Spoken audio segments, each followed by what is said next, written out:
बिस्मिल्लाहिर्रहमानिर्रहीम, अस्सलाम वालेकुम। प्रोग्राम पूरा सच के साथ मैं हूं आपकी मेज़बान फ़ज़ाइल हसन। नाज़रीन, आज का टॉपिक हमारा बहुत इंटरेस्टिंग है। ये टॉपिक ख़वातीन के लिए भी है, मर्दों के लिए भी है। आज हम बात करेंगे स्किन के हवाले से, हेल्थ के हवाले से, हेयर प्रॉब्लम के हवाले से, आपको खूबसूरत कैसे बनाया जा सकता है, आपको जवान कैसे बनाया जा सकता है, और जो स्किन के इश्यूज़ हैं जिस तरह झुर्रियाँ आ जाती हैं, मिलाज़मा और पिंपल्स और बहुत सारे इश्यूज आजकल लोग फेस कर रहे हैं।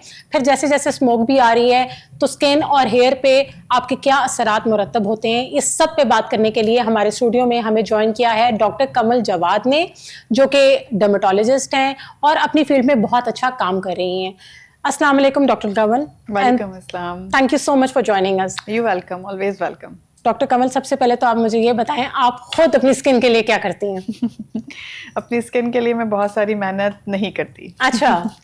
क्योंकि टाइम नहीं मिलता, रीज़न ये है। लेकिन फिर भी बहरहाल जितना मुझसे पॉसिबल होता है, डे केयर रूटीन मेरी एक है प्रॉपर किस्म की, और एक नाइट केयर रूटीन है। डे केयर रूटीन में अगर मैं बात करूं तो मैं बिकॉज वर्किंग हूं, डेफिनेटली मुझे घर से बाहर जाना होता है, तो मैं मोस्टली क्या करती हूँ कि जब मैंने घर से बाहर निकलना है, सुबह सो के उठने के बाद मैंने अपने फेस को मॉइस्चराइज किया प्रॉपरली। मॉइस्चराइज करने के बाद मैं सनस्क्रीन ज़रूर अप्लाई करती हूँ।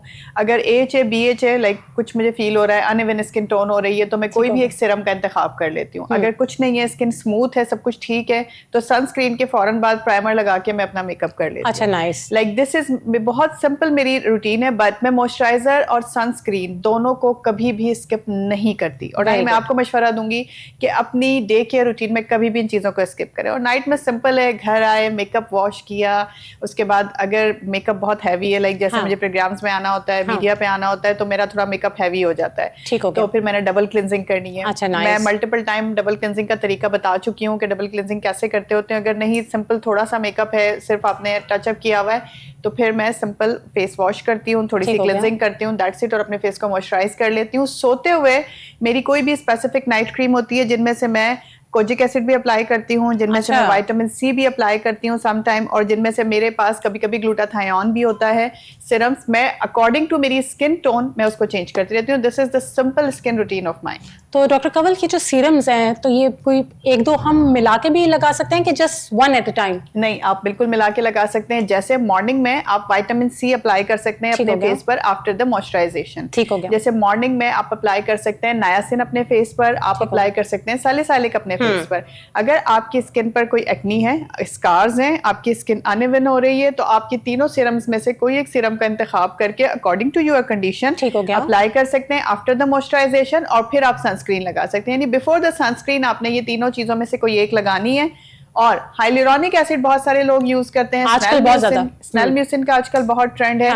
तो ये सब कुछ भी आप आफ्टर मॉइस्चराइजेशन अप्लाई कर सकते हैं। लेकिन आपने डैम्प स्किन का खास तौर पे ख्याल रखना है कि कभी भी आपने अपनी बिल्कुल ड्राई स्किन पे कोई मॉइस्चराइजेशन, कोई स्नेलम्यूसिन, कोई भी ऐसा प्रोडक्ट अप्लाई नहीं करना जो कि आपकी स्किन को मॉइस्चराइज करने के लिए या हाइड्रेट करने के लिए आप लगा रहे हैं। आपने गीली स्किन पे मॉइस्चराइजेशन, हाइलुरोनिक एसिड, स्नेलम्यूसिन अप्लाई करना है, उसे अच्छे से जज्ब होने देना है, देन अपने दूसरे सीरम की तरफ बढ़ना है। तो डॉक्टर कंवल, जिस तरह आपने बताया कि आप अपना सन ब्लॉक बिल्कुल भी नहीं रूटीन में स्किप करती, वो बहुत इंपॉर्टेंट है। बिल्कुल। तो उसका SPF कितना आपका, मतलब हर बंदे के लिए लाइक 50 होता है, 100 होता है, 60 होता है, तो कितना इफेक्टिव है? एक्चुअली फजाइल होता ये है कि हमारी जो एशियन स्किन है ना, उसके लिए 50+ SPF होना चाहिए, ठीक है। बट कुछ ऐसी कंडीशंस होती हैं जैसे एक्नी है, और उसके अलावा कुछ ऐसी स्किन कंडीशंस हैं जिनमें कोई सेंसिटिविटी ऑफ स्किन है, डर्मेटाइटिस है, एक्जिमा है, सोराइसिस है। हमें देखना पड़ता है कि स्किन कितना एब्जॉर्ब कर सकती है, कितना बर्दाश्त कर सकती है। हम सम टाइम पेशेंट्स को 40+ भी दे देते हैं, बट रिकमेंडेड ये है कि एशियन स्किन टोन के लिए 50+ SPF इज गुड और बिल्कुल। और अगर आप सनस्क्रीन लगाएंगे पाबंदी से, तो ये मत समझिए कि आपने सुबह में सनस्क्रीन लगा लिया और वो रात तक आपको वर्क करेगा। नहीं, दुनिया का बेस्ट से बेस्ट सनस्क्रीन भी 4 आवर्स से ज्यादा वर्क नहीं करता। उसके लिए आपको रिपीट करना है। अब जो हम वर्किंग वुमेन्स हैं, अब हमारा प्रॉब्लम ये कि हमने जब मेकअप किया तो क्या हम हर बार फेस वॉश करें, हर बार नए सिरे से रेडी हों? तो उसके लिए भी आसान सा सॉल्यूशन है। 2-3 तरह के सनस्क्रीन आ गए, लाइक वो पाउडर पफ फॉर्म में आ गए। आप अपने स्किन, जैसे हम अपना मेकअप रिफ्रेश करते हैं, उस फॉर्म में आप सनस्क्रीन को आफ्टर 4 आवर्स लगा सकते हैं। नंबर 2, बेस फॉर्म भी आ गई है ना? बिल्कुल बेस फॉर्म में। और नंबर 2, स्प्रे फॉर्म में भी सनस्क्रीन अवेलेबल है। जिस तरह से हम अपना वो जो फाइनली मेकअप को फ्रेश करने के लिए, टचअप के लिए यूज करते होते हैं, मेकअप स्प्रे होता है या फाइनल, उसी तरह का सनस्क्रीन मौजूद है। आप अपने फेस पे उसको आफ्टर 4 आवर कर लीजिए स्प्रे, और फिर आप देखेंगे आपका मेकअप भी रिफ्रेश हो गया, ग्लोई बन जाएगा, ग्लोई बन जाता है। क्योंकि मैंने देखा बहुत सारे जो ब्रांड्स हैं उन्होंने वो जो बीबी क्रीम के अंदर भी सन ब्लॉक ऐड कर दिया हुआ है, और उसमें ग्लोई स्किन के लिए भी काफी सारी इस तरह की चीजें आ गई हैं मार्केट में। तो डॉक्टर कंवल, मुझे ये बताएं, लेजर ट्रीटमेंट कितना इफेक्टिव है? देखिए, लेजर, अगर आप लेजर हेयर रिमूवल की बात करें, लेजर हेयर रिमूवल मेरे नजदीक दुनिया का बेस्ट ट्रीटमेंट क्यों है बालों को रिमूव करने के लिए? क्योंकि देखें, थ्रेडिंग है, वैक्सिंग है, आपका किसी भी किस्म का कोई भी ऐसा प्रोसीजर जो आप करते हैं घर बैठ के, रेजर कर रहे हैं, एपिलेटर्स यूज कर रहे हैं, these are not the treatments. ठीक है, ऑल्दो मैंने एक पिछले दिनों प्रोग्राम किया था, उसमें मुझे बड़ा क्रिटिसिज्म सुनने को मिला था कि आप लेजर हेयर रिमूवल बहुत एक्सपेंसिव प्रोसीजर है, हर बंदा अफोर्ड नहीं कर सकता, जबकि वैक्स से हमें इतना रिलीफ मिलता है, दिस एंड दैट। आप देखें, लेकिन डॉक्टर कंवल, वैक्स से आपकी स्किन ब्लैक भी होना, पैची भी होना शुरू हो जाती है और ब्लैक भी होना शुरू हो जाती है। ये अब आप कह रही है ना, हालांकि आप खुद डेफिनेटली इस एक्सपीरियंस से आप गुजरी होंगी या आपके नियर बाय में कोई गुजरा होगा ना। यही मैं कहती हूँ कि अगर आप वैक्स की तरफ जाते हैं, एट द एंड आपकी स्किन पैची होगी, आपकी स्किन सैग करेगी, वो बार बार खींचने की वजह से आपकी स्किन लूज होना शुरू हो जाएगी, सैग करना शुरू हो जाएगी, आपके पोर्स ओपन हो जाएंगे। वो पोर्स जो आपके थोड़े से मिनिमल से पोर्स हैं जो कि हर नॉर्मल स्किन में होते हैं, वो ब्रॉड वाइड होना शुरू हो जाएंगे। सो इसके अलावा एक और भी प्रॉब्लम होती है जिसके साथ मेजरली पेशेंट हमारे पास रिपोर्ट करते हैं, वो ये होता है इनग्रोन ऑफ हेयर। वैक्स की वजह से आपका अपना बाल ही जो कि प्रॉपर्ली रूट से नहीं निकल पाता, फोल्ड होके वापस रूट की तरफ जाता है और इन्फेक्शन करवाता है। तो आप ये देखिए उसके नुकसानात कितने हैं। वैक्स लेजर हेयर रिमूवल का कोई नुकसान नहीं है। वैक्स, थ्रेडिंग, ब्लीच या ये कोई भी इस तरह के बला बला ट्रीटमेंट जो हैं, ये सब these are not the solution. ये आपके बालों को कंप्लीटली रिमूव नहीं करते। ये आप करते जाएं, आहिस्ता आहिस्ता वो दोबारा आएंगे, नेक्स्ट टाइम फिर कर लीजिए। इजी है, घर बैठे कर सकते हैं, पॉकेट फ्रेंडली है, इसीलिए आप कर रहे हैं। बट मैंने इतने सारे नुकसानात भी आपको बताएं। Laser hair removal is the solution, is the treatment. Why? Because laser hair removal आपके रूट्स को टारगेट करता है, वीक करता है आपकी रूट्स को बालों की, और आहिस्ता आहिस्ता आपके बालों की जो टोन होती है, जो आपके बालों की इंटेंसिटी होती है, वो ऐसी हो जाती है कि आपको ना होने के बराबर बाल फील होते हैं, और आपको वैक्स या लेजर करवाने की फिर जरूरत नहीं पड़ती, क्योंकि इसके सेशंस होते हैं। अच्छा जी, तो कितने सेशंस के बाद आपको लगता है कि काफी हद तक ग्रोथ जो है वो कम हो गई है पहले की निस्बत? अच्छा फजाइल, इसमें ना थोड़ा सा एक डिफरेंट सिनेरियो कब आ जाता है, जब आपको कोई इंटरनली कोई प्रॉब्लम हो, लाइक पीसीओएस आपने सुना है आजकल बहुत कॉमन है बच्चियों को। आजकल ऑलमोस्ट हर तीसरी लड़की में जो है खातून में प्रॉब्लम पाई जा रही है। अगर पीसीओएस है, कोई और हार्मोनल डिजीज है, थायराइड का इशू है, अगर आपकी जेनेटिक्स में हेयर्स मौजूद हैं, अगर आप कोई स्टेरॉइडल क्रीम्स यूज कर रहे हैं या कोई ऐसी मेडिसिन ले रहे हैं जिनकी वजह से हेयर ग्रोथ हो रही है नॉर्मली, या कोई और हार्मोनल प्रॉब्लम है, तो डेफिनेटली फिर हमारे लिए सेशन जरा ज्यादा रिक्वायर्ड होते हैं, और प्लस आपको अपने कॉज को भी ट्रीट करना पड़ता है। ठीक हो गया। कोई भी प्रॉब्लम जो कि हेयर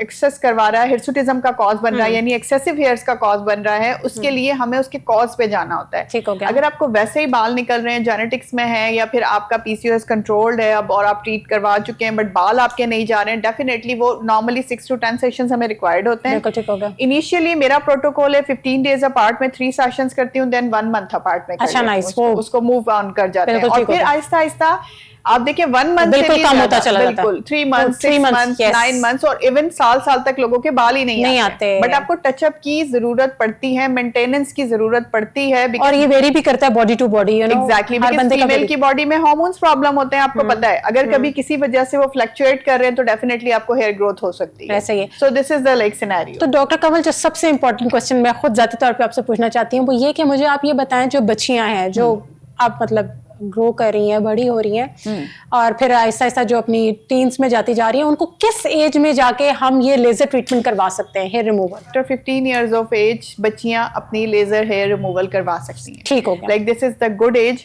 आप स्टार्ट कर सकती हैं और आप देखेंगी कि जब आप अपनी अर्ली 20s में पहुंचेंगी तो काफी हद तक आपको खत्म ही हो चुका होगा, निजात मिल चुकी होगी। बिल्कुल ठीक हो गया। तो डॉक्टर कंवल, आजकल बहुत ज्यादा कोलेजन का बहुत ज्यादा आप सुन रही है ट्रेंड आया हुआ है, पाउडर्स की फॉर्म में भी है, इंजेक्शंस की फॉर्म में भी है, कुछ इस तरह का भी सिस्टम है, तो किसको आप समझती हैं इफेक्टिव सबसे ज्यादा क्या? देखिए, इफेक्टिव की बात तो ये है कि जितने सोशल मीडिया का हमारे पास तरक्की हो गई है ना, एडवांस टेक्नोलॉजीज आ गई है, एडवांस हमारे पास ऐसी आ गई हैं चीजें जिनकी वजह से हमें पता चल रहा होता है कि हर दूसरे दिन एक नई चीज आ रही है। सो कोलेजन इज बेसिकली हमारी अपनी बॉडी के अंदर अल्लाह पाक ने बहुत सारा दिया होता है, बट क्या होता है कि 25 इयर्स ऑफ एज के बाद वो डिक्रीज होना शुरू हो जाता है। नॉर्मल कोलेजन हमारी बॉडी मेंटेन नहीं कर पाती, जिसकी वजह से हमारी स्किन सैग करती है, एजिंग की तरफ जाती है टूवर्ड्स। अब उस कोलेजन को मेंटेन कैसे करें? नंबर 1 और सबसे इंपॉर्टेंट है डाइट। अगर आपकी डाइट मेंटेन है तो आप ये समझें कि आपने 50% तो चीजें अचीव कर ही ली है, लेकिन उस डाइट में जंक नहीं है, उस डाइट में बर्गर पिज्जे शॉर्मे शामिल नहीं है। वो एक हेल्दी डाइट की बात हो रही है। वो क्या आपको चीजें? हाँ बिल्कुल, उसमें फ्रूट्स शामिल हैं, ठीक है, फ्रेश जो है वो आप हेल्दी मील लें, ठीक हो गया। दूसरे तीसरे जो घर का बना हुआ प्रॉपर तरीके से खाना हो, कम ऑयल वाला, कम स्पाइसेस वाला, this is the healthy meal. ठीक हो गया। फिर उसके बाद आपको नट्स लेने चाहिए, सीजनल जो भी नट्स अवेलेबल होते हैं, ये सब मिला जुला के आपकी बॉडी की ना सिर्फ कोलेजन की रिक्वायरमेंट को पूरा करते हैं, बल्कि वो आपकी न्यूट्रिशनल डेफिशिएंसीज को भी कवर करते हैं, अगर आप एक प्रॉपर और मेंटेन डाइट ले रहे हैं। ठीक हो गया। दूसरी बात ये है कि प्रोटीन्स को अपनी डाइट में जरूर शामिल रखें, क्योंकि प्रोटीन आपकी डाइट से निकलने का मतलब ये है कि आपकी स्किन का सैग करना,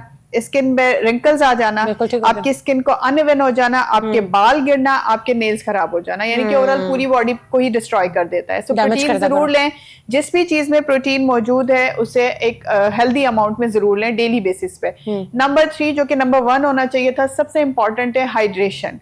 अगर पानी का पीना, अगर अपनी हाइड्रेशन को मेंटेन नहीं रखते तो आप सोचें हाइड्रेशन नहीं है, इंटरनली बॉडी डिहाइड्रेटेड है, पिंपल्स भी निकलेंगे, पिंपल्स भी निकलेंगे, रिंकल्स भी पड़ेंगे, ड्राई भी स्किन होगी, ड्राइनेस की वजह से आपको इचिंग भी होगी, जख्म भी पड़ेंगे और भी बहुत सारे प्रॉब्लम्स होते हैं। तो पानी ओवरऑल आपकी बॉडी हेल्थ के लिए जरूरी है। प्लस जो विटामिन है हम लोगों के सप्लीमेंट्स, ये हमें लेने चाहिए। देखिए, सप्लीमेंट्स लेना कंपल्सरी फजाइल क्यों हो गया है? उसका रीजन मेन क्या है कि हमारी डाइट इतनी अच्छी नहीं है। हम कहते तो हैं कि हम एक हेल्दी डाइट, हेल्दी अमाउंट ले रहे हैं, नहीं ले पाते हम उस हेल्दी अमाउंट को। तो उस हेल्दी अमाउंट को कंपनसेट करने के लिए दीज विटामिन्स आर कंपल्सरी। ठीक है, अगर आपको लग रहा है, जैसे अब आप देखें, पहले मैंने नहीं सुना था पाकिस्तान में, लाइक ऐसा होता भी नहीं था ड्यूरिंग माई स्टडीज कि आपको विटामिन डी डेफिशिएंसी हो पाकिस्तान में या एशिया में रहते हुए, क्योंकि हमारे पास which is very common।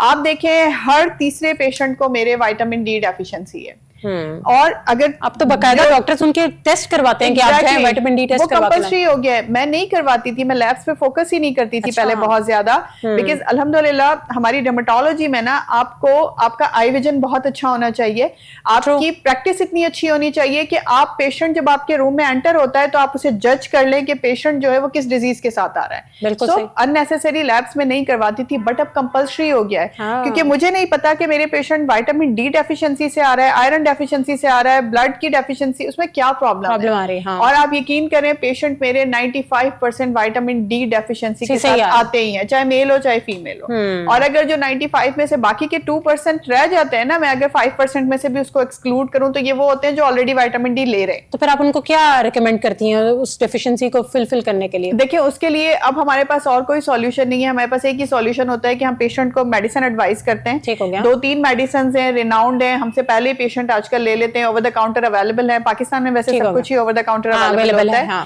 तो वो आप इजीली ले सकते हैं। कुछ वीकली हैं, कुछ डेली बेसिस पे हैं, कुछ मंथ अपार्ट भी ले सकते हैं। ठीक हो गया। और कुछ एम्प्यूल्स फॉर्म में आती हैं, यानी कि इंजेक्शंस होते हैं, उन्हें आप दूध में मिक्स करके और पी सकते हैं। लेकिन हर विटामिन डी लेने वाले के लिए एक मेरी तरफ से लाइक खास हिदायत ये है कि कि जब भी आप विटामिन डी लेते हैं तो 1 ग्लास दूध का आपने डेली पीना है, वरना वो विटामिन डी जो आपने लिया है वो यूजलेस है। उसका टाइम क्या सूटेबल है, मतलब विटामिन डी आपको किस वक्त लेनी चाहिए? अर्ली मॉर्निंग अगर आप ले लें तो आपके लिए बहुत बेनिफिशियल रहता है, बिकॉज कोई भी विटामिन लेने का time after breakfast is good. Vitamin D आप बिफोर ब्रेकफास्ट भी ले सकते हैं, बट गुड इज दैट कि आप अर्ली मॉर्निंग उसे ले लें ताकि वो सारा दिन में अच्छे से कंज्यूम हो जाए और आपको एक प्रॉपर तरीके से अपनी न्यूट्रिशन दे सके। और डॉक्टर कंवल, आजकल आपने देखा स्किन पिंपल्स की वजह से आपके स्कार्स बन जाते हैं, आपकी स्किन पे पोर्स बहुत ज्यादा हो जाते हैं, तो इस सब चीज के कवर करने के लिए हमें क्या करना चाहिए? कौन सा प्रोसीजर दी बेस्ट है? देखें, अगर आपको एक्नी प्रोन स्किन है आपकी अर्ली स्टेज से ही, तो आपको काफी कॉन्शियस रहना चाहिए, बिकॉज आजकल एक्नी का प्रॉब्लम बहुत ज्यादा हो गया है बच्चियों में, खासतौर पे आप देखें, बच्चों में देखें, लड़के लड़कियां दोनों ही सफर कर रहे होते हैं। ऐसे ही। सो आपने सबसे पहले ये करना है कि उसका कॉज रूल आउट करना है कि आपको एक्नी क्यों हो रही है। टीनेजर एक्नी है बिकॉज ऑफ हार्मोनल चेंजेस है, दैट्स फाइन, आप उसे कवर कर सकते हैं। या पानी ना पीने की वजह से? डेफिनेटली पानी ना पीने की वजह से। कोल्ड ड्रिंक्स पे आप लोगों ने जोर दिया हुआ होता है, बिकॉज पानी तो देखें ना आप कोई पीता ही नहीं है। अगर खाना है तो शुरू में भी कोल्ड ड्रिंक, दरमियान में भी कोल्ड ड्रिंक और एंड में भी कोल्ड ड्रिंक। और too much of oily things. Exactly आपका सारा जितना भी ये जंक फूड लेते हैं, पिज्जा है, बर्गर है, शॉर्मे है, स्टेक्स हैं, जो कुछ भी हम लोग खा रहे हैं उसमें सब में आप देखें चीज होगी रिच, उसमें क्रीम्स होंगी, उसमें आपका जितना भी ये स्पाइसेस होगा, ऑयल होगा, तो ये सब क्या करवाती हैं? अल्टीमेटली आपके स्टमक को डिस्टर्ब करती है। सो हर वो चीज जो स्टमक को डिस्टर्ब करती है डेफिनेटली पिंपल्स करवाएगी, स्किन पर आएगी। तो आपने अपने आप को प्रॉपर्ली हाइड्रेट रखना है सादे पानी के साथ, अपनी डाइट को कंट्रोल रखना है, स्पाइसी फूड ज्यादा नहीं खाना, ठीक है। और अगर आपको एक्नी हो गई है तो आपने खुद से घर पे बैठ के उस पर डिफरेंट सीरम्स नहीं अप्लाई करना है। एक दफा जरूर अपने डर्मेटोलॉजिस्ट को कंसल्ट करें, बिकॉज एक दफा पता तो चले what is the cause behind it, ठीक है, और फिर आप उसको अकॉर्डिंगली लेके चल सकते हैं इजीली, कोई मसला नहीं है। दूसरी बात इंपॉर्टेंट ये कि आपने खुद से उसे छीलना नहीं है।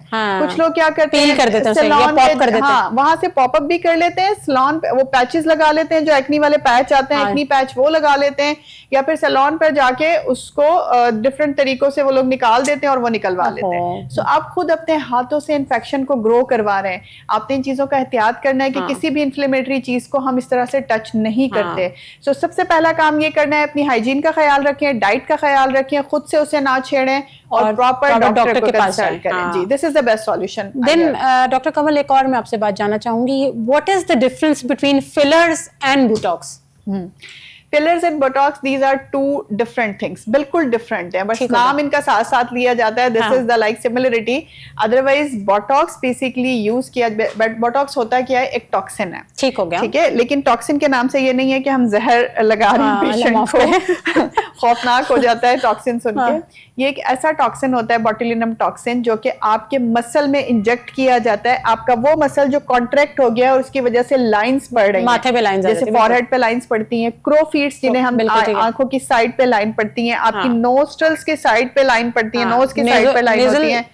नहीं, इस पे हम बाद में आएंगे, इसके लिए फिलर्स ठीक हो गया, ठीक है। उसके अलावा आपका ये जो मैसेटर है, ये बहुत ज्यादा बल्की है, ये वाला जो मसल होता है, आपकी स्किन सैग कर रही है, सही है। और भी इसके अलावा मल्टीपल ऐसी बहुत सारी चीजें हैं, फ्रीज करता है, एग्जैक्टली, उसे फ्रीज करके उस मसल को रिलैक्स कर देता है। उस टॉक्सिन का काम क्या है, मसल की रिलैक्सेशन, ठीक है, फॉर द टाइम बीइंग रहती है 4 से 6 महीने के लिए, इससे ज्यादा नहीं रहती, आपको रिपीट करवाना पड़ता है। ठीक है। दूसरा, बोटॉक्स को लेके लोगों के दिमाग में सवाल ये भी आता है कि जी जब ये बोटॉक्स का असर खत्म होगा तो क्या हमारी ज्यादा हो जाएगी, बस हो जाएंगे। दिस इज सो रॉन्ग, ऐसा कुछ नहीं होता। जितना आप उस वक्त तक एज्ड हुए हैं, जितनी आपकी नॉर्मल स्किन सैग करनी थी, उससे बेहतर ही होगी, उससे बेहतर ही होगा, परफेक्ट, लेकिन बुरा नहीं होगा, खराब नहीं होगी। So botox is a very good treatment, like आप उसको एंटी एजिंग ट्रीटमेंट में रखते हैं, ठीक हो गया। आप बात करते हैं फिलर्स की।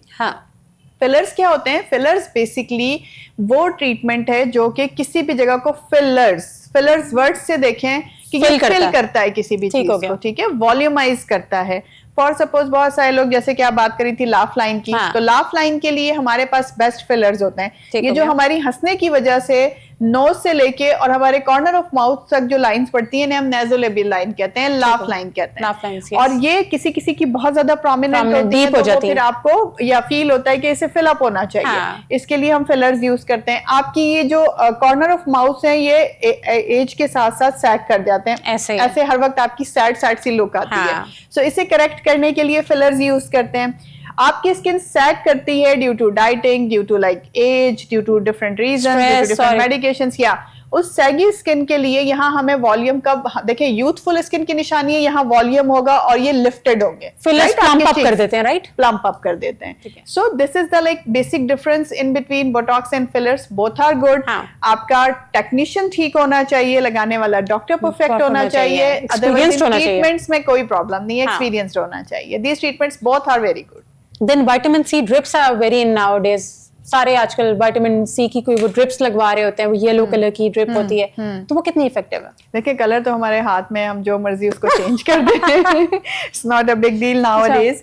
सो विटामिन सी हमेशा से बहुत बेनिफिशियल रहा है आपके लिए। अच्छा। और विटामिन सी के साथ साथ हम ग्लूटाथायोन को भी ऐड करते हैं, व्हाइटनिंग ड्रिप्स, राइट? बिल्कुल, व्हाइटनिंग ड्रिप्स को भी ऐड करते हैं। विटामिन सी के साथ साथ आप नैड को, यानी एंटी एजिंग ट्रीटमेंट है, नैड एक ड्रिप्स आई हैं, उन्हें भी ऐड करते हैं। मल्टीपल एक कॉकटेल बना के हम अपने पेशेंट को देते हैं, बिल्कुल। ऑल्दो के ग्लूटाथायोन की ड्रिप्स जो हैं वो FDA अप्रूव नहीं है, बट आपने इसीलिए अपने डॉक्टर को कंसल्ट किए बगैर कभी नहीं लगवाना, क्योंकि कुछ चीजें हमें कॉशियसली देखनी पड़ती हैं, हमें लैब्स करवानी पड़ती हैं उससे पहले पेशेंट की, और ड्यूरिंग जब हम दे रहे होते हैं तब भी मॉनिटरिंग रखनी होती है। So these treatments are good. आपको डॉक्टर की कंसल्टेशन के बगैर बिल्कुल मत करवाना, बिल्कुल नहीं करना। दूसरी बात ये कि इससे बहुत आपने ना अपनी हाइप यहाँ नहीं रखनी एक्सपेक्टेशंस की, क्योंकि ऐसा नहीं होगा कि आपकी स्किन टोन, अगर हम कहते हैं कि बहुत डार्क है और आप एकदम से अंग्रेज बन जाएंगे, ऐसा नहीं होता, ठीक है ना? तो ये आपने अपने जहन में रखना है। इतना डिफरेंस नहीं आ सकता, इतना नहीं आता, बट आपकी स्किन ग्लो आ जाएगी, बिल्कुल ग्लो आएगी, इवन टोन हो जाएगी, आपकी स्किन में एक शाइन बाकायदा आपको फील होती है, स्मूथ हो जाती है, ब्लमिशेस खत्म हो जाते हैं, स्किन यंग और यूथफुल नजर आती है। तो डॉक्टर कंवल, जो आजकल बहुत ज्यादा हर बंदा चाहता है कि हम स्लिम फिट प्यारे लगे, जो ड्रेस पहने हमें अच्छा लगे, बड़े से बड़ा छोटे से छोटा हर एक की ख्वाहिश है, तो वो आजकल स्लिमिंग का भी कोई ट्रीटमेंट बहुत ज्यादा इन हुआ है, स्लिमिंग ड्रिप्स भी कह रहे हैं, और कुछ ट्रीटमेंट भी है, आप ज्यादा अच्छा बता सकती है, प्रोसीजर्स भी हैं कोई? बिल्कुल ऐसे ही है। देखिए स्लिमिंग, वो अभी मैं लास्ट एक चैनल पे शो कर रही थी, अच्छा, तो उसमें यही डिस्कशन हो रही थी। हमारी एंकर ने मुझसे पूछा कि पहले ऐसा होता था कि लोग स्लिम फिट चाहते थे, आजकल डिमांड क्या है कि जी अगर औरतें भी घर में रिश्ता देखने आती हैं तो वो कहती हैं थोड़ा जिस्म भरा भरा होना चाहिए, थोड़ा सा कुछ नजर तो आए ना, लड़की ऐसा ना लगे कि कपड़े हैंगर पे किए हुए हैं। तो मैंने उन्हें इसका ये आंसर दिया था, वही मैं यहाँ दूंगी कि दोनों चीजों का अब ट्रेंड है। एक तरफ आपको स्लिम फिट भी बंदा या बंदी चाहिए, जिसको जो मर्जी चॉइसेस है ना, हाँ, और दूसरा ये कि उसकी फिगर भी मेंटेन होनी चाहिए, यानी कि बिल्कुल ऐसा नहीं है कि अगर वो स्लिम फिट है तो उसकी फिगर मेंटेन ना हो, बिल्कुल फ्लैट ही हो, बिल्कुल ऐसा नहीं होता। तो उसके लिए आपने क्या करना है कि ये ट्रीटमेंट्स बिल्कुल अवेलेबल है, लेकिन ये उन लोगों के लिए है जो कि ओवरवेट है, जिनका वेट बावजूद कोशिश के भी ठीक नहीं हो रहा। अगर आपका वेट डाइट से, आपकी फिजिकल एक्टिविटी से, लाइक उसमें आप जिम भी रख सकते हैं, उसमें आप वॉक भी रख सकते हैं, आप एक्सरसाइजेस घर में भी कर सकते हैं, उनसे मेंटेन हो जाता है, तो फिर आपको इन ट्रीटमेंट्स की तरफ आने की कोई जरूरत नहीं है। बट अगर आपका BM, लाइक हम ये कहते हैं कि उसमें हमारा जो BMR होता है, बेसिक जो हमारा मेटाबॉलिक रेट होता है, जिससे हम कैलकुलेट करते हैं कि क्या आपकी हाइट के मुताबिक आपका वेट ठीक है, अगर वो आपका ठीक आ रहा है तो फिर आपको डाइटिंग की जरूरत नहीं है, आप जस्ट अपनी फिजिकल एक्टिविटी से सब कुछ करेक्ट कर सकते हैं। बट अगर आपका वेट ओवर है, आपका जो BMR है वो बहुत ज्यादा आ रहा है, तो डेफिनेटली अब आपको डाइटिंग भी करनी पड़ेगी, आपको फिजिकल एक्टिविटीज भी करनी पड़ेगी, लेकिन उस फिजिकल एक्टिविटी के लिए जरूरी है कि आपकी बॉडी में जान हो। आपने देखा जो बहुत ज्यादा हेल्दी होते हैं वो एक्सरसाइज भी नहीं कर सकते, हिल भी नहीं सकते, तो अब उनके लिए बेस्ट फिट क्या होता है, ये ट्रीटमेंट्स, जिसमें एक हमारे पास स्लिमिंग ड्रिप्स हैं, कुछ इंजेक्शंस हैं, जिनके लिए हाइप तो आजकल बहुत क्रिएट की हुई है, बट उन इंजेक्शंस को भी हमेशा से, मैं ऐसी बात नहीं है, मैं भी अपने पेशेंट्स को यूज करवाती हूँ, लेकिन आपने अगेन वो ग्लूटाथायोन की तरह अपने डॉक्टर की कंसल्टेशन के बगैर मेडिकल स्टोर से बाय करके खुद से नहीं लगा लेना, क्योंकि उसके कितने नुकसानात हैं वो आप नहीं जानते, आपका डॉक्टर जानता है, और क्या वो ट्रीटमेंट आपकी बॉडी के लिए ठीक है, फिजिबल भी है कि नहीं। बिल्कुल, तो ये ट्रीटमेंट्स आए हुए हैं, वर्क करते हैं, हम अपनी क्लिनिक्स पे करवाते हैं, लेकिन मेरे हमेशा से एक ही मैं फोर्स करती हूँ लोगों को कि प्लीज एक दफा कंसल्ट करें, आपके लिए सुइटेबल है तो करवाएं, डॉक्टर आपको परमिशन देता है तो करवाएं, वरना ना करें। तो डॉक्टर कंवल, कितनी इसके अंदर भी सिटिंग्स होती हैं? कुछ भी एकदम से नहीं हो सकता। लाइक कुछ ट्रीटमेंट जादू नहीं हो जाएगा। बिल्कुल 15 डेज अपार्ट, और उसके साथ डाइट प्लान भी देते हैं। अच्छा। उसके साथ आपको हम वेट रिडक्शन के लिए एक प्रॉपर एक्सरसाइज का भी बताते हैं कि आपने कौन सी एक्सरसाइज करनी है, क्या एक्सरसाइज करनी है, क्या टाइमिंग्स होनी चाहिए, किस मील के लिए आपको क्या लेना है, क्योंकि सारा दिन भूखा रहना, फास्टिंग आप करते हैं 16 hours 18 hours, this is also not a good habit, because ये कहीं ना कहीं आपके स्टमक को डिस्टर्ब करता है। ठीक है, तो आपने मेंटेन डाइट लेनी है, बैलेंस डाइट लेनी है, साथ में अपनी फिजिकल एक्टिविटीज रखनी है, और उस फिजिकल एक्टिविटी के साथ अगर आप मेंटेन कर पा रहे हैं तो यू आर लकी। आप कर सकते हैं, अदरवाइज फिर ये ट्रीटमेंट्स दीज आर गुड, आप करवा सकते हैं, लेकिन ये है कि आपके पास एक प्रॉपर लैब टेस्ट होने चाहिए, आपको पता होना चाहिए कि कोई चीज आपको एलर्जी ना कर जाए, प्लस कब ये सेशन करवाना है, कितने दिन में रिपीट करवाना है, ये आपको आपका डॉक्टर ही बताए। Doctor Kanwal, then another point is कि जिस तरह मैंने 2-3 लोगों को सुना भी है कि PRPA हेयर्स के लिए भी होता है और आपकी स्किन के लिए भी होता है। मैंने बहुत से लोगों को सुना है स्किन के ऊपर तो चले वो कहते हैं रिजल्ट सही आते हैं, बट हेयर के ऊपर उसका रिजल्ट अच्छा नहीं है। अच्छा, इज इट ट्रू? नहीं, मेरे पेशेंट्स को बहुत अच्छा है फजाइल, और मैं बहुत सेटिस्फाइड हूँ। PRP है, उससे एडवांस PRF PRGF हैं। अच्छा। और अब एक्सोसोम्स भी आ गए हैं। So these treatments are very good. Like आप ये देखिए, ट्रांसप्लांट, पहले पेशेंट के बाल चले जाते थे, खाने लगाने वाले से हल नहीं हो रहा मसला, तो सीधा ट्रांसप्लांटेशन पे जंप करते थे, बट अब ट्रांसप्लांट से पहले मैं हमेशा ये कहती हूँ कि आपको PRP PRF PRGF या एक्सोसोम जरूर ट्राई करने चाहिए, बिकॉज बहुत सारे पेशेंट्स मेरे ऐसे हैं प्रैक्टिकली कि जो पेशेंट्स इन सारे प्रोसीजर्स को करवा के ट्रांसप्लांट से बच गए। सो हमने कॉज रूल आउट करना है अगेन कि किस वजह से गंजपन है, किस वजह से हेयर फॉल हो रहा है, किस वजह से आपके बाल जा रहे हैं, उस कॉज को ट्रीट करें, प्लस इन ट्रीटमेंट्स को करें जिसमें से PRP PRF PRGF एक्सोसोम कोई भी आप करवा सकते हैं।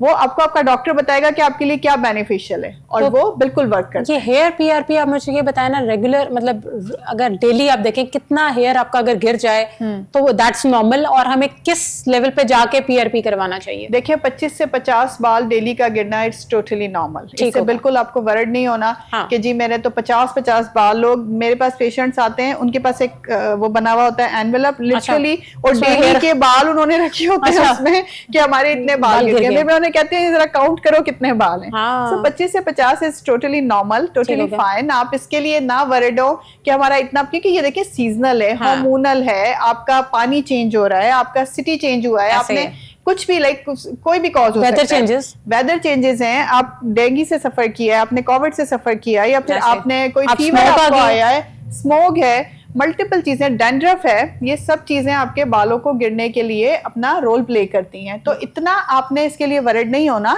कि जी 25 से 50 गिरे, इट्स नॉर्मल। वो विद इन अ वीक और या कॉज को रिमूव करने के बाद अगर ठीक हो जाते हैं तो कोई मसला नहीं है। बट कॉन्टिन्यूसली मोर देन 100 बाल आपका गिर रहा है डेली का, और फिर आपको फील हो रहा है कि लिटरली उस जगह पे बैल्ड पैचेस आना शुरू हो गए, now you should be like go to the consultant. आपको जाना चाहिए। क्यों? क्योंकि अब आपके लिए थोड़ा सा अलार्मिंग सिचुएशन है। सो दिस इज द कंडीशन जिसमें आपने अपने डॉक्टर को कंसल्ट करना है। बट उससे भी पहले बहुत जरूरी है कि आप घर बैठे अपनी कुछ लैब जरूर करवाएं, जिनमें हमारी ब्लड CBC होती है, हमारे पास सीरम फेरेटिन होता है, आयरन का लेवल चेक करना होता है, उसके अलावा थायराइड का टेस्ट, यानी हार्मोन्स में सबसे इंपॉर्टेंट थायराइड का टेस्ट जरूर करवाएं, और विटामिन D।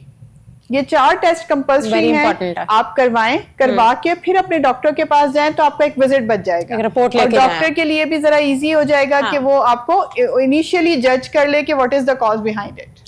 और डॉक्टर कंवल, ये हाइफू ट्रीटमेंट कितना इफेक्टिव है स्किन को आपकी, मतलब अगर आपने अपनी चिन वाला एरिया है या आपकी ये पार्ट है चीक्स वाली साइड का, कितना इफेक्टिव है अगर आप हाइफू करवाते हैं? देखिए हाइफू बेसिकली क्या होता है, high intensity focused ultrasonic waves होती हैं। ये अल्ट्रासाउंड की तरह की वेव्स होती है जिनका काम होता है आपके इलास्टिन कोलेजन को आपकी स्किन में पेनिट्रेट करके, डीप पेनिट्रेट करके आपके इलास्टिन कोलेजन को बूस्ट करता है। एक बात। दूसरी बात ये है कि जब इलास्टिन कोलेजन बूस्ट होगा तो आपकी स्किन टाइट होती है, लिफ्ट होती है।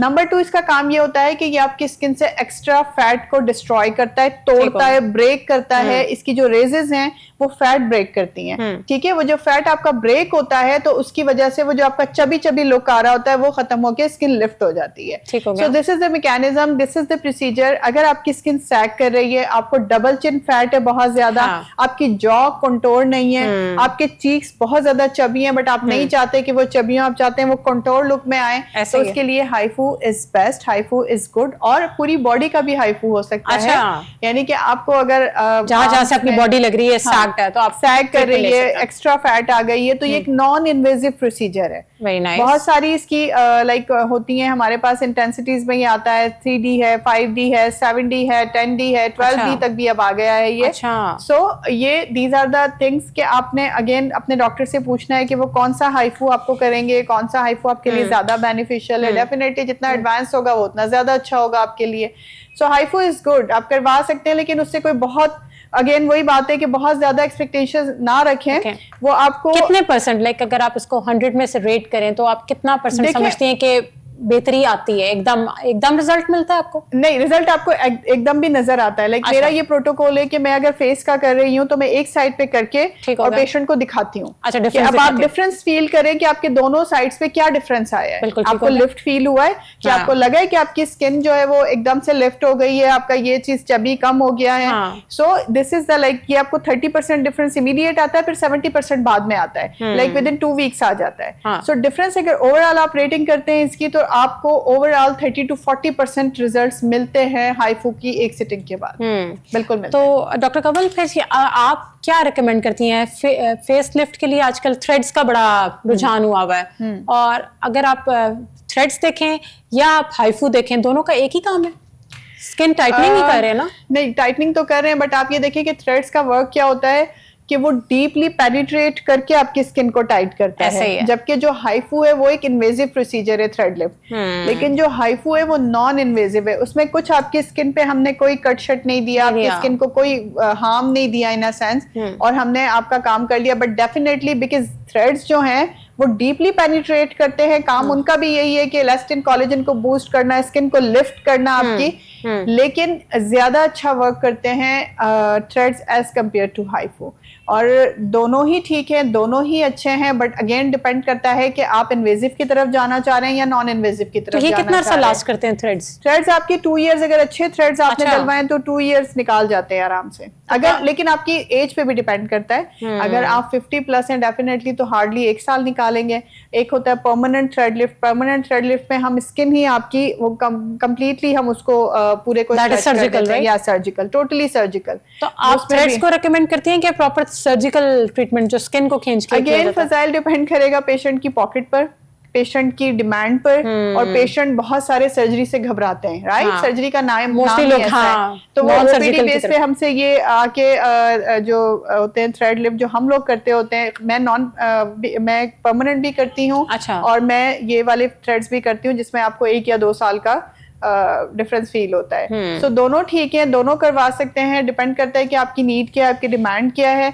और दूसरी बात ये है कि आप सर्जिकल की तरफ जाना चाहते हैं या नॉन सर्जिकल की तरफ जाना चाहते हैं, तो non surgical are also very good, ये भी अच्छे रिजल्ट्स देते हैं। अच्छा, लेकिन डॉक्टर कमल आजकल ग्लास स्किन हर दूसरा तीसरा बंदा या खातून जो भी होगी वो ये कहेगी जी ग्लास स्किन हमें चाहिए, कोरियन स्किन जिस तरह की उनकी होती है, उसके लिए हमें अपने फेस पे क्या अप्लाई करना चाहिए? फेस पे हमें अप्लाई करना चाहिए उस ग्लास स्किन के लिए फिल्टर। अच्छा, रियल में ऐसा कुछ भी नहीं है? देखिए, रियल में ऐसा पॉसिबल कैसे होगा? आप देखिए, कोरियन से पोर्स तो खत्म नहीं हो सकता, कैसे हो सकता है? कोरियन से हमारी स्किन, हमारा लाइफस्टाइल, हमारी diet, each and everything is totally different, because जो उनका एटमॉस्फेयर है, जो उनकी डाइट है, जो उनका स्किन है, वेदर है, वो हमारा नहीं है। हम कैसे उनके साथ कंपेयर कर सकते हैं? ये तो बस कंपनीज का वो कहते हैं ना कि वो एक लाइन दे दी है प्रमोशन के लिए कि जी अट्रैक्ट कैसे होगा, सोशल मीडिया जो आपको पता है इतना आगे आगे। एग्जैक्टली। लेकिन आपकी एक अच्छी हेल्दी स्किन बनाने के लिए आप क्या कर सकते हैं? Like this is the right question. But Korean बनाने के लिए तो मेरे पास एक ही आंसर है, हर एक के पास मोबाइल है, सबके पास इसमें फिल्टर्स हैं, अच्छे अच्छे फिल्टर्स लगाएं, Korean, Japanese, American, whatever you want, आप उस स्किन को बना सकते हैं, ठीक है। लेकिन आपकी स्किन जो हम यहाँ रहते हुए पाकिस्तान में रहते हुए अगर हम अपनी स्किन को हेल्दी दिखाना चाहते हैं तो आपने सबसे पहले यहाँ की फॉग, स्मोक, इन चीजों से बचना है। हाँ, डस्ट से बचना है। वेदर आपको पता है आजकल स्मोक बहुत ज्यादा है और उसने स्किन को भी तबाह कर दिया है, ऑलमोस्ट तबाह कर दिया है। उसकी वजह से पिंपल्स हो रहे हैं, आपकी स्किन ड्राई हो रही है। समझ में ही नहीं आता कि हम मॉइस्चराइजर अप्लाई करें, थोड़ी देर में मॉइस्चराइजर अप्लाई करके स्किन फील होती है बहुत ऑयली है और उसे मॉप करने को दिल करता है, और उसके ही थोड़ी देर बाद आप नेक्स्ट आवर में देख रहे होते हैं कि आपकी स्किन एक्स्ट्रा ड्राई हो जाती है। तो like this is all because of the weather. आपने अपनी स्किन के मुताबिक चूज करना है कि आपने अपनी स्किन को कवर कैसे करना है, ठीक है। बाहर निकले, अपने आप को कवर करके निकले। सबसे पहली हिदायत मेरी ये होती है आपके बालों को भी और आपके फेस को भी, दोनों चीजों को आपने कवर करना है। नंबर 2, आपने जो अच्छी बात ये है कि वो अपने आप को हाइड्रेट रखें, पानी प्रॉपर पिए।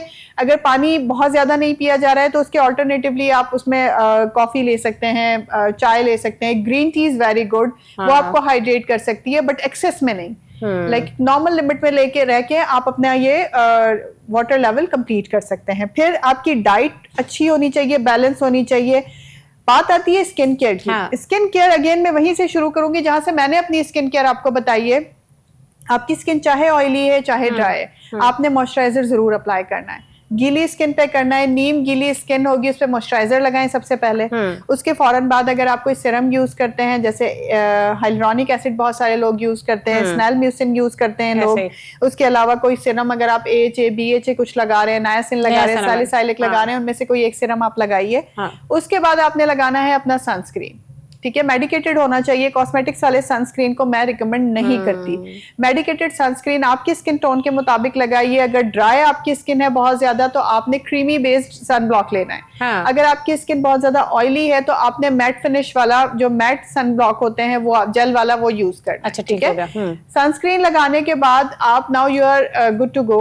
आप बिल्कुल बाहर जा सकते हैं। लेकिन अगर आपने कुछ मेकअप करना है या कोई भी चीज अप्लाई करनी है ऐसी कि कोई BBCC फाउंडेशन कुछ अप्लाई करना है, आफ्टर द सनब्लॉक आप बिल्कुल लगा सकते हैं, कोई आपको रेस्ट्रिक्शन नहीं है। अब क्या हुआ है, आपकी स्किन पे कवर आ गया है, राइट? ठीक हो गया। अब ये आ गई ना बिल्कुल, ये जो प्रॉपर कवर है ना, ये आपकी स्किन को बचा लेगा। आप अपनी हाथों को, पैरों को भी मॉइस्चराइज करें, उन्हें कवर करें, ग्लव्स पहने, सर को भी कवर करें, दुपट्टे से करें, स्कार्फ से करें, नहीं तो फिर आप कैप्स यूज कर सकते हैं, अम्ब्रेला यूज कर सकते हैं।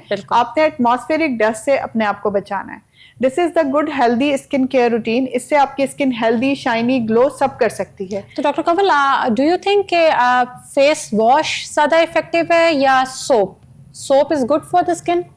देखिए, नाउ डेज जो रिसर्चेस हैं उसमें ये होता है कि सोप उतना प्रॉपरली ना आपकी स्किन को और बॉडी को वॉश नहीं करता, ठीक है। उसके इंग्रेडिएंट्स ऐसे होते हैं। सो हम अगेन आते हैं कि face washes are much better than soaps comparatively. Like इसमें 19-20 का डिफरेंस होता है। सो आप फेस वॉश यूज करें अपने फेस के लिए और बॉडी वॉश यूज करें अपनी बॉडी के लिए। These are very good.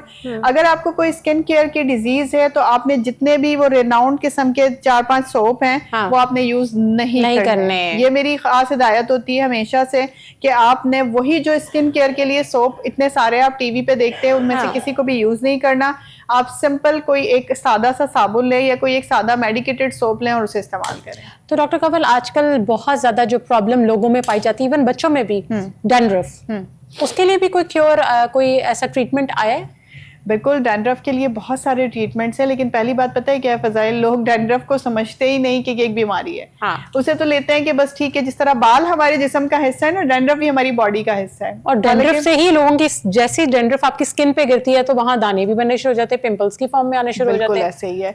अगर डैंड्रफ आपके सर में है तो आप देखेंगे उन लोगों को फोरहेड पे ना खास तौर पे एक्नी होती है। ये एक ट्रेंडिंग साइन होता है कि इस बंदे को डैंड्रफ है। बिल्कुल। कुछ एक्नी की टाइप ऐसी होती है फेस पे कि जिसे देख के हमें अंदाजा हो जाता है कि हाँ, इस बंदे को जो है वो डैंड्रफ है कंपल्सरी। छोटे छोटे से बिल्कुल पिंपल्स, बिल्कुल वो उसमें कोई पीप वगैरह ऐसी नहीं होती, पता नहीं वो एक छोटे छोटे से बिल्कुल बन जाते हैं, ऐसे लगता है जैसे कोई ब्लॉक्ड पोर्स हो गए हैं। उसमें आपको कुछ ना कुछ फिल नजर आता है, बट वो कुछ आपसे जस्टिफाई नहीं कर पाते कि ये क्या चीज है। इसमें डिफरेंट होता है। एक तो हमारे ब्लैक हेड, व्हाइट हेड्स इस तरह से होते हैं। व्हाइट हेड्स जो हैं वो भी इस तरह से आपको रिप्रेजेंट होते हैं कि आपको लगता है कि जैसे ये एक्नी के कोई बड़े दाने, बट वो ना ग्रो करते हैं ना खत्म होते हैं। बिल्कुल ऐसे है। कुछ मीलियाज ऐसे होते हैं, आपने छोटे बच्चों को देखा होगा कि छोटे बच्चों की स्किन के ऊपर ऊपर बारीक बारीक व्हाइट कलर के दाने होते हैं, व्हाइट उसी की बात कर रही हूँ। हाँ, लेकिन वो मीलिया होते हैं, वो एक्ने नहीं होता। डैंड्रफ का ही पार्ट है? नहीं, वो डैंड्रफ का पार्ट नहीं होता, वो हमारी ही स्किन का एक प्रोडक्ट होती है जो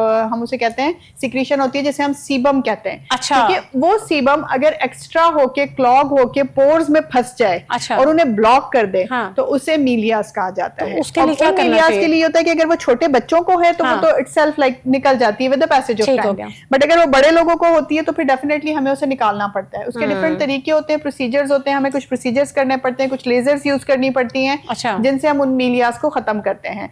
बट अगर आपको बहुत ज्यादा नहीं है, थोड़े बहुत हैं, घर बैठे हो रहे हैं, तो आप नायासिन यूज कर सकते हैं। नायासिन से भी काफी हद तक वो आपके पोर्स क्लीन हो जाएंगे। बिल्कुल ठीक और फिर वो आपको मीलियाज या फिर इस तरह से पोर ब्लॉक का सामना नहीं करना पड़ेगा। So these are the things like आप कर सकते हैं इस्तेमाल इसको, बट इसको खुद से पॉप अप करने की कोशिश ना करें, वरना वो डेंजरस हो जाएगा। वो फिर वो वहीं पर ही वो एक घड़ा सा बन जाएगा और आपको शक्ल पे एक बैड इम्पैक्ट आएगा। तो डैंड्रफ के लिए क्या करना है डॉक्टर? हाँ, डैंड्रफ के लिए देखें ट्रीटमेंट ये होता है कि ओवर द काउंटर बहुत सारे शैम्पूज ऐसे अवेलेबल है जो मेडिकेटेड, जो कि आपकी डैंड्रफ अगर थोड़ी बहुत है तो विद द वेदर, लाइक जैसे आजकल का वेदर है, सबको डैंड्रफ हो रही है गर्म पानी से शावर लेने की वजह से, खास तौर पे प्रॉपर्ली हम जो एटमॉस्फेयर है उसमें मॉइस्चराइजेशन नहीं है, ड्राई हो रहे हैं हेयर्स, तो आपको डैंड्रफ हो जाती है। वो आप सिंपल वो शैम्पू यूज करें, काफी हद तक आपको इस प्रॉब्लम से निजात मिल जाती है। लेकिन अगर ऐसा नहीं हो रहा, आपको बहुत ज्यादा डैंड्रफ है और वो आपकी डेली रूटीन को भी खराब कर रही है, ऑब्वियसली वो आपकी पर्सनैलिटी को भी डिस्ट्रॉय करती है। अगर आपकी डैंड्रफ आपके कपड़ों पे आती है तो उसके खात्मे के लिए जरूरी है कि now you have to consult with your dermatologist, क्योंकि डर्मेटोलॉजिस्ट ही है जो आपको प्रॉपर ट्रीटमेंट बताएगा।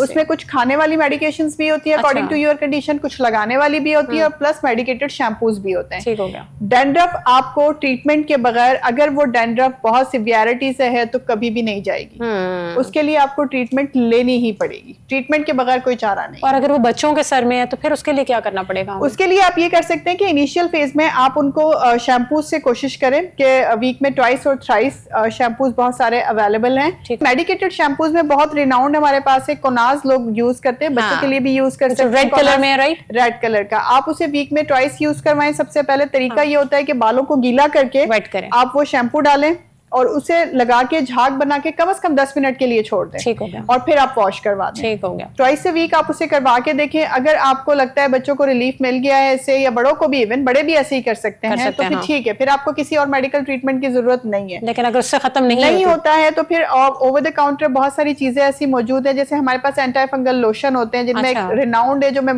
बहुत यूज करती हूँ, डर्मोस्पोरिन के नाम से आता है। अच्छा। उसे आप रात को अपने सर में अच्छे से लगाएं। अच्छा। और नेक्स्ट डे आप कोनाज से वॉश कर लें। अच्छा, देखिए मैं एक एक नाम इसलिए बता रही हूँ ताकि याद रह जाए, मैंने इन कंपनी से कोई पैसे नहीं लिए नाम इसलिए बता रही हूँ कि आपको याद रह जाए। ये इजी है, हर मेडिकल स्टोर पे दस्तयाब है, सस्ता है, पॉकेट फ्रेंडली है बहुत ज्यादा, तो इससे भी काफी हद तक आपकी डैंड्रफ दूर हो जाएगी। क्यों? क्योंकि डैंड्रफ जो है बेसिकली फंगस होती है और फंगस का treatment, it's a disease. Fungal treatment compulsory है। अगर एक दफा आपको हो जाए तो ट्रीटमेंट जब तक प्रॉपर नहीं करेंगे आपकी जान नहीं छूटेगी। तो डॉक्टर कंवल, अब मुझे आप बताया ना कि आप खुद जो बेसिकली कौन सा ट्रीटमेंट जो सर्जिकल आपने किया है, जो आपको स्किन के हवाले से समझती हैं कि आपकी स्किन कंटोर्स बनाने के लिए हमें क्या कुछ करना चाहिए? मेरी बात कर रही हैं कि मैंने खुद कौन सा? नहीं, आपने अपने पेशेंट्स पे मैंने बहुत सारे ट्रीटमेंट्स किए हैं जिनसे कंटोर हमारा होता है। कभी कभी हमें एंटी एजिंग ट्रीटमेंट्स में, या फिर कंटोर के लिए, या फिर फेस को चिजल्ड एक जॉ लाइन देने के लिए, या फिर आपके फेस का जो शेप है उसे हमें एक देनी होती है कि एक परफेक्ट लुक आ जाए, यूथफुल लुक आ जाए। उसमें हम डिफरेंट प्रोसीजर्स यूज करते हैं, जैसे आजकल स्किन बूस्टर्स शामिल हैं, स्नेलम्यूसिन हम इंजेक्ट करते हैं। अच्छा। उसके अलावा आपका बोटॉक्स है, फिलर्स है, हाइफू है, थ्रेड लिफ्ट है, ये सारे वो प्रोसीजर्स हैं जो कि कभी कभी हमें कंबाइन करने पड़ते हैं। अच्छा। यानी एक ही पेशेंट पे कुछ के वक्फे से हमें मिक्स करके ये ट्रीटमेंट्स देने पड़ते हैं अकॉर्डिंग टू नीड। और सिटिंग्स होती हैं इनमें भी? बिल्कुल, सिटिंग्स इसलिए होती हैं कि हम सारे ट्रीटमेंट्स एक साथ एक ही पेशेंट पे नहीं कर सकते ना। हमने उसे गैप देना है 1 वीक का और ट्वाइस अ वीक। लाइक कोई ट्रीटमेंट्स ऐसे होते हैं जैसे हमने स्किन बूस्टर्स किए हैं, उसे 1 वीक का टाइम दिया है। अच्छा। नेक्स्ट वीक पेशेंट को बोटॉक्स के लिए बुला लिया, उसके नेक्स्ट वीक हमने फिलर्स के लिए बुला लिया। अच्छा। फिर हमने थ्रेड लिफ्ट हमने इनिशियल में कर लेना है। इस तरीके की चीजों में हमें टाइम देना पड़ता है। टाइम दिए बगैर हमारा गुजारा नहीं है।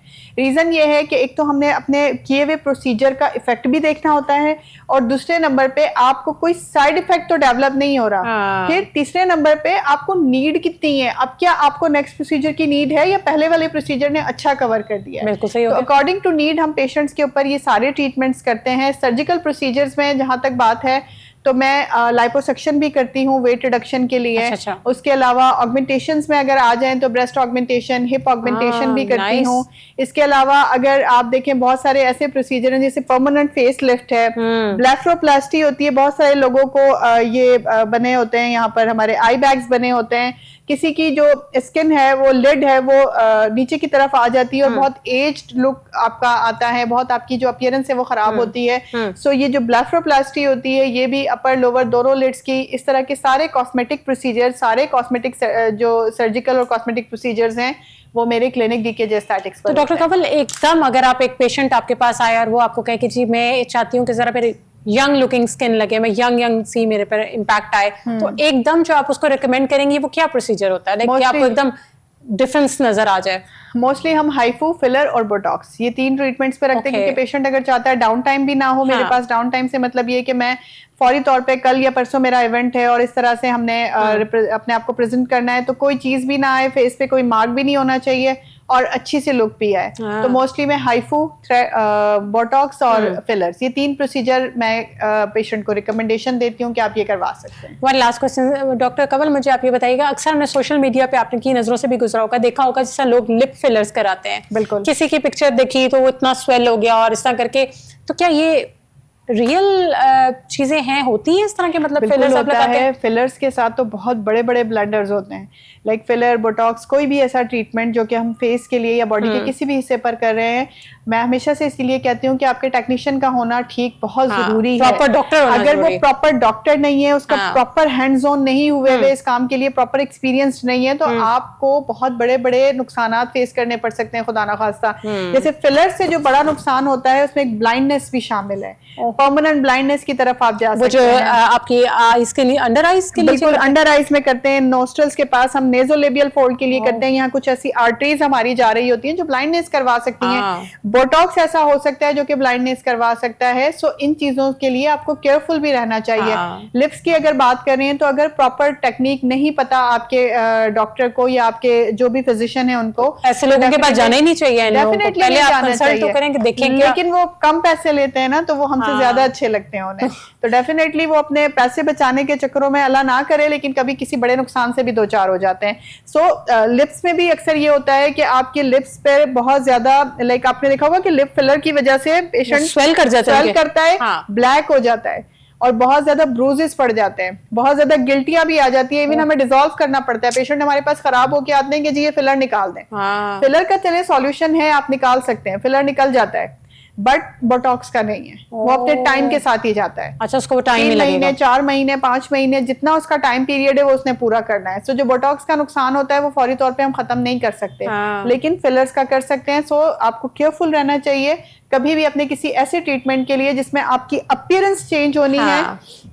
आपको जरूर केयरफुल होना चाहिए कि आपका डॉक्टर ठीक हो, उसका एक्सपीरियंस अच्छा हो और सिर्फ रिव्यूज पढ़ के इन्फ्लुएंस होके ना जाएं। अपने डॉक्टर के बारे में कंप्लीट एक रिसर्च करके फिर जाएं। Thank you so much doctor Kanwal, अब टाइम देने के लिए। नाज़रीन, आपने प्रोग्राम देखा, हमने आपको आगाह किया, बहुत कोशिश की कि आपके सामने लेकर आए, रियलिटी बताएं, बोटॉक्स क्या है, फिलर क्या है, ट्रीटमेंट्स क्या है, आप अपने आप को खूबसूरत कैसे बना सकते हैं। इस सब के लिए अपनी मेज़बान फ़ज़ाइल आसिम को दें इजाज़त। अल्लाह हाफ़िज़।